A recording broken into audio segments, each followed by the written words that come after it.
Nababahala si Pangulong Bongbong Marcos na mabaliktad ang mga pulisiya ng kanyang administrasyon kung mahalal bilang susunod na Pangulo si Vice President Sara Duterte.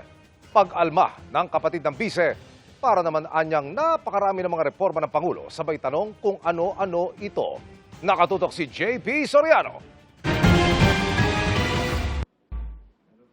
Sa panayam ng news agency na Bloomberg, ibinahagi ni Pangulong Bongbong Marcos na meron siyang pinangangambahan kung mahalal na susunod na Pangulo si Vice President Sara Duterte. Sabi ng Pangulo, baka raw baguhin o i-reverse lang ni VP Sara ang mga pulisiya at pagbabagong ginawa niya sa kanyang termino. Agad inalmahan ng kapatid ng bise ang pahayag ng Pangulo. Sa isang pahayag sa social media, tinanong ni Representative Paulo Duterte ang Pangulo, ano daw ba ang mga reformang sinasabi niyang maaaring sirain o bawiin ang susunod na administrasyon?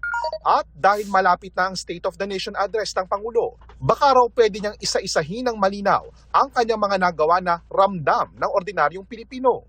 Tugon dito ng Malacanang. Bakit kailangan pang hintayin ang SONA?